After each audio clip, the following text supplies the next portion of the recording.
Tirupati rural మండలం మల్లంగుంట పంచాయతీలో ration బియ్యం నిత్యావసర సరుకుల పంపిణీకి విచ్చేసిన చంద్రగిరి ఎమ్మెల్యే పులివర్తి నానికి కూటమి నాయకులు శాలువాలు కప్పి గజమాలతో సత్కరించి టపాకాయలు కాలుస్తూ ఘనంగా స్వాగతం పలికారు. మహిళలు హారతులతో ఆహ్వానించారు. ఎమ్మెల్యే ప్రతి ఒక్కరిని పేరు పేరున పలకరిస్తూ అభివాదం చేస్తూ ముందుకు సాగారు. 65 సంవత్సరాలు పైబడిన వృద్ధులకు మరియు దివ్యాంగులకు వారి ఇంటికి వెళ్లి అధికారులు, కూటమి నాయకులు, కార్యకర్తలతో కలిసి రేషన్ బియ్యం సరుకులు పంపిణీ చేశారు. ఈ సందర్భంగా చంద్రగిరి ఎమ్మెల్యే పులివర్తి నాని మాట్లాడారు. గత ప్రభుత్వం చేసిన తప్పులను సరిచేసి నేడు ప్రజలకు మెరుగైన సేవలు అందించడమే లక్ష్యంగా కూటమి ప్రభుత్వం పనిచేస్తుందని ఆయన అన్నారు. ఉమ్మడి ఆంధ్రప్రదేశ్ మాజీ ముఖ్యమంత్రి నందమూరి తారక రామారావు పేదలకు ₹2 కిలో బియ్యం అందించిన విషయాన్ని ఆయన గుర్తు చేశారు.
సరే సరే ఒక వెనక రాబా ఏ రోజు వచ్చినా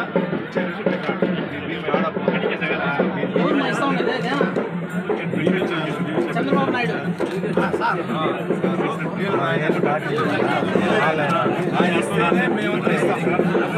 వెళ్ళిపోనా నువ్వు అబ్బకి వెళ్ళిపోనా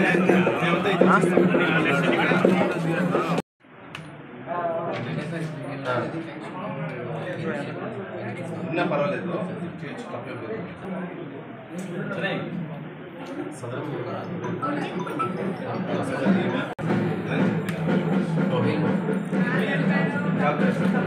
జాబ్ చేస్తారని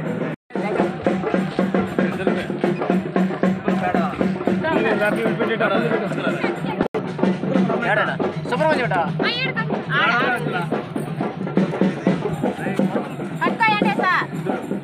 ఇద్దరు పట్టుకోండి మా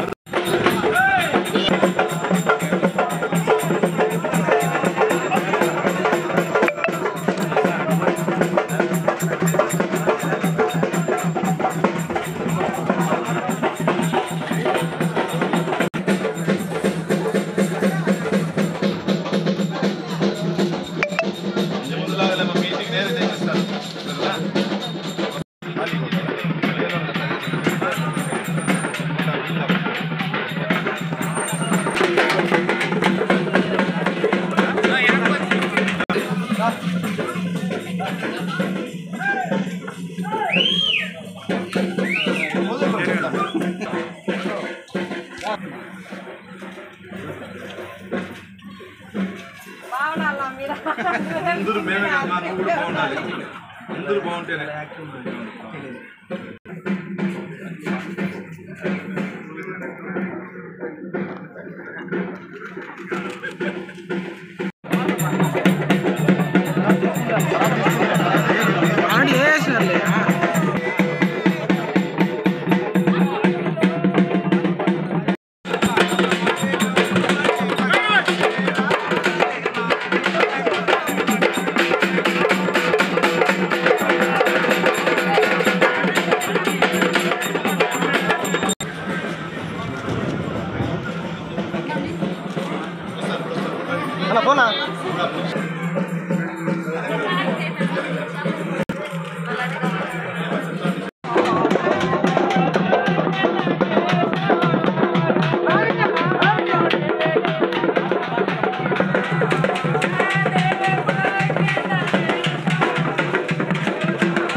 ఒకరికి ఇచ్చేవాళ్ళు మహిళలు చెప్పిన విధంగా రేషన్ కార్డు పెన్షన్ అంతా కూడా కొత్త ఈ నెల ఇలా కొత్తగా ఎవరైతే లబ్ధిదారులు ఉన్నారో అర్హులైన వాళ్ళందరూ కూడా ఈ నెల పెన్షన్ స్టార్ట్ అవుతుంది. అందులో ఎవరు భయపడాల్సిన వల్ల గ్యాస్ డబ్బు కూడా మీ అకౌంట్లో వచ్చే విధంగా మాట్లాడుతున్నారు. 3 సిలిండర్లు కలిపి మీ అకౌంట్కి వచ్చేస్తుంది గ్యాస్ కూడా. దీంతో పాటు మహిళా సోదర మండలికి ఆర్టీసీ బస్సు వచ్చే నెల నుంచి ఫ్రీమా. చంద్రబాబు నాయుడు గారు ఏదైతే సూపర్ 6 పథకాలు చెప్పినాడో అన్నీ కంప్లీట్ అవుతారు.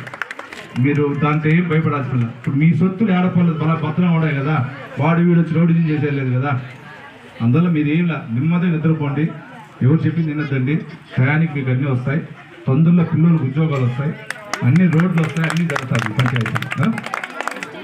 అయినటువంటి సీఎం గారు చంద్రబాబు నాయుడు గారు కానీ, డిప్యూటీ సీఎం గారు అయినటువంటి పవన్ కళ్యాణ్ గారు కానీ, అదేవిధంగా ఐటీ శాఖ మంత్రి నారా లోకేష్ గారు, మన నాదేళ్ల మనోహర్ గారు, వీళ్ళందరూ ఆలోచించి సూచనలతో ప్రతి ఇంటి వద్ద గతంలో లాగానే స్టోర్లు పెంచడానికి ఎక్కడైతే 65 సంవత్సరాలన్న వృద్ధులకు కానీ వికలాంగులకు కానీ వాళ్ళ ఇంటికి ఇచ్చే విధంగా కూడా చేయడం జరిగింది. దానిలో భాగంగా నిన్న స్టార్ట్ అయింది, దానిలో భాగంగా ఈరోజు కూడా పెట్టడం జరిగింది. ఇదంతా ఎందుకు చెప్తున్నా అంటే గతంలో వాహనాల ద్వారా ఇచ్చి ఇంటికాడ వచ్చి హారన్ కొట్టినప్పుడు లేకపోతే కాల్ చేసుకుని వెళ్ళిపోతే ఆ బియ్యం ఇచ్చేవాళ్ళు కాదు. ఈరోజు ఆ పరిస్థితి లేదు. 1వ తారీఖు నుంచి 5వ తేదీ వరకు ఎక్కడున్నా కూడా వేసుకునే విధంగా, ఏ స్టోర్ ఉన్నా కూడా ఆ స్టోర్లో వేసుకునే విధంగా కూడా ఇవ్వడం జరుగుతూ ఉంది. ముఖ్యంగా బ్లాక్ మార్కెట్ అనేది అరికట్టేదానికి ఇది ఒక మార్గం. దీన్ని ప్రజలందరూ దృష్టిలో పెట్టుకొని ఎక్కడ కానీ అవకతవకలు లేకుండా మేము చేస్తున్నాం. అధికారులు కానీ స్థానిక ప్రజాప్రతినిధులు కానీ మీలో మాకు తెలియకూడేదని జరిగితే కూడా మీరు మా దృష్టికి వస్తే మేము దానికి తగిన అధికారులు కూడా తగిన చర్యలు తీసుకుంటాం కూడా మీ ద్వారా తెలియజేస్తాం. అంటే వెహికల్లో ప్రతి ఇంటికి చేరవేస్తున్నాము, 4 ఇంటికి ఇచ్చేసి లేదో సంతలు పెట్టుకుంటున్నాము కూడా అంటే మీరు చూసుంటారు గతంలో వాహనాలలో ఎలక్షన్లో తిరుమల పంపిణీ కానీ, గతంలో వాహనాల్లో వాళ్ళ ఇంటికి సంబంధించినటువంటి సామాగ్రి కానీ, లేదా గతంలో ఆ వాహనాల్లో స్మగ్లింగ్ కానీ ఏ విధంగా జరిగింది మీరు చూసుంటారు. ఆ విధంగా ఈరోజు జరగట్లా. గతంలో కొన్ని సంవత్సరాల పాటు ఉన్నటువంటి వ్యవస్థను తిరిగి అదే విధంగా పెట్టడం జరిగింది. ఎందుకంటే వాహనదారుడు వచ్చి ఇక్కడ స్టోర్లో వచ్చి ఆ హార్న్ కొట్టి వేసుకుంటే వేసుకున్నట్టు, ఆ రోజు లేదంటే నెక్స్ట్ టైం ఉండదు. ఈరోజు ఆ పరిస్థితిలో స్టోర్ ఓపెన్లో ఉంటుంది. ఈరోజు కాబట్టి మరుసటి రోజు వేసుకోవచ్చు, మరుసటి రోజు వేసుకోవచ్చు. అందువల్ల ఇది కరెక్ట్ అయిన మార్గం అని ప్రతి ఒక్క ప్రజల అభిప్రాయ ప్రకారం 100 మంది ఉంటే 100 మందిలో 99% అభిప్రాయ ప్రకారం ఈరోజు చేయాలి. అంటే సమస్య ప్రధానంగా ఎట్టా జనాలు తీసుకుని ఇప్పుడు 60 ఏళ్ళ వాళ్ళకి తీసుకున్నారు, గతంలో ఎప్పుడూ లేదు. దీని మీద వాళ్ళు ఎలా చాలా హ్యాపీ. ఇప్పుడు ఇచ్చాను కదా, మీరే చూశారు కదా, వాళ్ళ ఇంటికి ఎత్తుకుని ఇస్తుంటే వాళ్ళు హ్యాపీ. మాకు చాలు, ఈ విధంగా మాకు వస్తే చాలు అని చెప్పడం జరుగుతూ ఉంది. అదేవిధంగా వికలాంగులకు ఇస్తాను, వికలాంగులకు ఇచ్చేదాన్ని వాళ్ళు ఇంకా హ్యాపీ అవుతున్నారు. ఏ విధంగా అయితే 1వ తారీఖు మేము ఫిక్షన్ ఇస్తా ఉన్నామో అదేవిధంగా ఇది కూడా అదే వ్యవస్థ. గతంలో చెప్పారు వాలంటీర్ వ్యవస్థ లేదంటే ఎక్కడ ఇస్తారు ఫిక్షన్ అని. 1వ తారీఖు సెలవు అంటే 31వ తారీఖు ఇస్తా ఉన్నాం. చంద్రబాబు నాయుడు గారు ఎన్డీఏ కూటమి మోనోపొలి కాదు, ప్రజా పరిపాలన వ్యవస్థ. సార్ ఇంకా పాత కాదు రేషన్లో ఇప్పుడు ఇచ్చేసారు, కొత్తగా ఏమైనా తెచ్చే అవకాశాలు ఏమైనా ఉన్నాయి? కొత్త రేషన్ కార్డులు చెప్పారు కదా, 71,000 రేషన్ కార్డులు ఇస్తున్నారు, పెన్షన్లు వస్తూ ఉన్నాయి. ఈ నెల నుంచి మీకు ఈ నెల లాస్ట్ లోపల తల్లికి వందనం పథకం ఇస్తా ఉన్నాం. వచ్చే నెల మహిళా సోదరుల ఆర్టీసీ బస్సులు ఇస్తున్నాం. అంటే చెప్పిన పథకాలన్నీ కూడా మేము చేస్తాను. గతంలో లాగా చెప్పిన పథకాలు క్లోజ్ చేయలేదు. చెప్పిన సూపర్ 6 పథకాలు అన్నీ కూడా కంప్లీట్ అయిపోతాయి. అంటే ఇప్పటికే వైసీపీ కూడా విమర్శలు చేస్తుంది, ఎక్కడ కానీ పథకాలు అమలు చేయలేదు, ఎక్కడ కానీ వీళ్ళు ప్రజల్లోకి వెళ్ళట్లేదని కూడా వాళ్ళు ఒక ఆరోపణ చేస్తున్న పరిస్థితి. ఒకటండి, మీరు చూస్తుంటారు, చెప్పిన మాట ప్రకారం మొదటి సంతకం ఏం పెట్టారు, పెన్షన్ ఇచ్చారు. రెండో సంతకం డిఎస్సి ఇచ్చారు. మూడో సంతకం ఎక్కడెక్కడ ప్రాబ్లమ్స్ ఉందో హౌసింగ్ దానికి చేసి అన్ని తల్లి వందన ఇస్తాం. గ్యాస్ ఇస్తా అన్నాం, గ్యాస్ ఇచ్చాం. ప్రతి ఒక్కరికి సంవత్సరానికి 3 సిలిండర్లు ఇస్తాను. ఇప్పుడు ఆ 3 సిలిండర్ డబ్బు కూడా వాళ్ళ అకౌంట్కి వచ్చే విధంగా ఇప్పుడు ఏర్పాటు చేస్తాను తొందరలో. దానిపైన కూడా అకౌంట్ నెంబర్ వచ్చింది కాబట్టి ఇప్పుడు 3 సిలిండర్ సంవత్సరానికి ఒకసారి కలిపి ఇచ్చేసేట్లా, లేదా ఏ సిలిండర్గా ముందు ఇచ్చేది కూడా ప్రాబ్లం చేస్తుంది. అంటే చెప్పిన పథకాలన్నీ వచ్చేసింది కదా. ఇవ్వాల్సిన తల్లికి వందనం, ఆర్టీసీ బస్సు ఫ్రీ, రేషన్ కార్డులు, పెన్షన్ అన్న రేషన్ కార్డు పెన్షన్ ఇవన్నీ ఈ నెలకు క్లియర్ అవుతుంది. వాట్సాప్ సంవత్సరం పరిపాలన పూర్తవుతుంది. ధైర్యంగా కూటమి ప్రభుత్వం సంపూర్ణంగా అన్ని అవన్నీ చేస్తామని సార్ మీకు భావిస్తుంది. మేము కాలర్ ఎగరేసి చెప్పగలుగుతామండి. కూటమి ప్రభుత్వం చెప్పిన దాంట్లో 100 చెప్తే 90% ఈ సంవత్సరంలో చేసింది. నేను ముఖ్యంగా చంద్రగిరి నియోజకవర్గంలో నేనే మీకు చూపిస్తాను. నేను ప్రమాణ స్వీకారం చేసింది 21వ తారీఖు. 21వ తేదీ నేనేమేమి చేశాను మీకు ఆలోచిస్తాను. అంటే వాట్సాప్ సేవలు ఎలా ఉన్నాయని ప్రజలు చెప్తున్నారు సార్. వాట్సాప్ సేవలు వాట్సాప్ సేవలు బాగుంది. కొన్ని చోట్ల టవర్స్ లేని చోట్ల ఇచ్చిన ప్రాబ్లం అన్నిటిని ఇప్పుడు అదే. ఇప్పుడు మొన్న కలెక్టర్ గారి దృష్టికి కూడా మన చంద్రగిరి నియోజకవర్గంలో కొన్ని మారుమూల ప్రాంతాలు రావట్లేదని చెప్తే ఆల్రెడీ దానిపైన కూడా త్రూఅవుట్ సెంట్రల్ గవర్నమెంట్తో పాటు స్టేట్ గవర్నమెంట్ కూడా ఎక్కడెక్కడ టవర్ లొకేషన్ లేదు వాళ్ళందరూ కూడా వచ్చేటట్లు పెట్టమన్నారు. మన చంద్రగిరి నియోజకవర్గంలో అదేవిధంగా 11 గ్రామాలు ఐడెంటిఫై చేసాం. ఆ అంటే ఇట్లా ఎర్రవారిపాలెం మండలం కానీ, చిన్నగొట్టిగల్లు కానీ, ఇక్కడ పాకాల మండలం కానీ, చంద్రగిరి మండలం కానీ, రూరల్ ప్రాబ్లం లేదు, ఆర్సీపురం మండలం, ఈ 5 మండలాల్లో ఐడెంటిఫై చేసాం. 5 మండలాల్లో కూడా తొందరలో ఒక నెల 2 నెలలు అవి కూడా టవర్స్ పెట్టి క్లియర్ చేస్తాం. సార్, కొత్త రేషన్ కార్డు ఇంకా పాత రేషన్ కార్డులో జగన్ బొమ్మ చూస్తున్నాం. కొత్త రేషన్ కార్డులు ఎప్పుడు ఇస్తారంటున్నారు ప్రజలు? అంటే అన్నీ 1 బై స్టెప్ అవుతుంది. ప్రభుత్వం మీకు తెలుసు కదా, పథకాలు ఇస్తూ కార్డులు మార్పు చెందాలి, దానికి కొన్ని కోట్లు కావాలి. అందువల్ల అన్నీ కూడా చేంజ్ అవుతాయి. ఫస్ట్ స్మార్ట్ కార్డులు వస్తాయి. మీకు గతంలో చూస్తుంటారు, ఈ కార్డు తీసి స్మార్ట్ కార్డు మనం ఏదైతే ఏటీఎం కార్డు లాగా ఇట్లా పెట్టుకుంటే అట్లా స్మార్ట్ కార్డు వచ్చేస్తుంది. అన్నీ అవుతుంది. ముఖ్యంగా మీరు సూపర్ 6 పథకాలు చెప్పాం మీకు గతంలో. మన పాస్బుక్ పైన ముద్ర ఉండేది, అది క్యాన్సిల్ చేసాం. ల్యాండ్ టైటిల్ యాక్టే క్యాన్సిల్ చేసాం. సూపర్ 6 పథకాలు చెప్పినన్నీ కూడా జరుగుతూ ఉంది కదా. దీని గురించి వాళ్ళు ఏదో మాట్లాడాలనుకుంటున్నారు తప్పించి ఏం లేదు. వాళ్ళు ఏదో 4వ తేదీ అన్నారు, దాని గురించి కూడా మేము మళ్ళీ ఆ ప్రెస్ మీట్ మళ్ళీ సపరేట్గా పెడతాం. అదే దానిపైనే ఇప్పుడు మాట్లాడేది 4వ తేదీ మాట్లాడేది.